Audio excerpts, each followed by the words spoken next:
দর্শন করি বাঞ্ছা কল্প তরুবস্য কৃপা সিন্ধুভ্যে বচা পতিতানাং পাবনেভ্যো বৈষ্ণবেভ্যো নমো নমো। সমস্ত বৈষ্ণব ভক্তবৃন্দ যারা বাঞ্ছা কল্প তরুর মতো সকলের মনোবাঞ্ছা পূর্ণ করতে পারেন, যারা কৃপার সাগর পতিত পাবন, তাদের চরণ কমলে আমি আমার সশ্রদ্ধ প্রণতি নিবেদন করি। জয় শ্রীকৃষ্ণ চৈতন্য প্রভু নিত্যানন্দ শ্রী অদ্বৈত গদাধর শিবাসাদি গৌর ভক্তবৃন্দ। শ্রীকৃষ্ণ চৈতন্য প্রভু নিত্যানন্দ শ্রী অদ্বৈত গদাধর শিবাসাদি গৌর ভক্তবৃন্দ। শ্রীকৃষ্ণ চৈতন্য প্রভু নিত্যানন্দ শ্রী অদ্বৈত আচার্য শ্রী গদাধর ও শিবাসাদি গৌর ভক্তবৃন্দের চরণ কমলে আমি আমার সশ্রদ্ধ প্রণতি নিবেদন করি।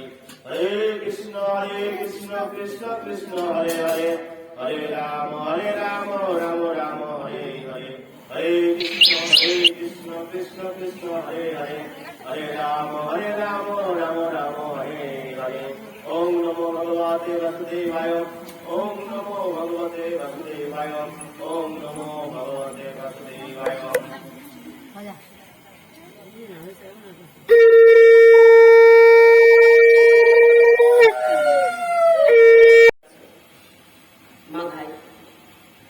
কিন্তু মহাপ্রভু বলছে যে নিতাই যদি তুমি যার চরণে অপরাধ করেছ, সে যদি ক্ষমা করে তবে আমি ক্ষমা করি। যাই হোক, অনেক বড় লম্বা কাহিনী। নিতাই চাঁদ ক্ষমা করলে, মহাপ্রভু ক্ষমা করলে।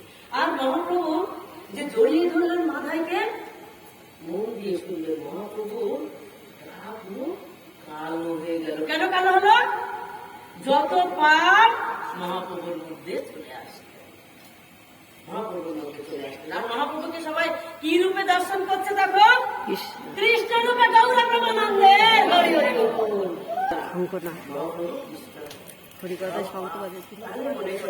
সেই নিতাই, তাহলে নিতাই কৃপা যদি না হতো, আজ নিত্যানন্দ জন্য জগায় মাথায় উদ্ধার হতো।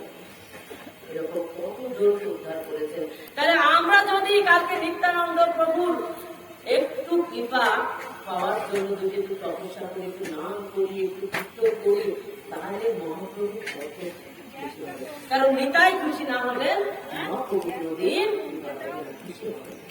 এদিকে সরে আসো, এদিকে সরে আসো। তাই কারণ নিত্যানন্দ প্রভুর আবির্ভাব থেকে আপনারা অন্তত চেষ্টা করবেন 12টা উপবাস থেকে, তারপরে অন্য থেকে, আর নিরামিষটা অন্তত বাচ্চা থেকে আরম্ভ করে প্রত্যেককে নিরামিষ আহার জন্য করে। কারণ মনে করতে হবে যে জিনিসগুলো খাচ্ছি, খাওয়াই কিন্তু আমাদের জীবনের সবকিছু নয়।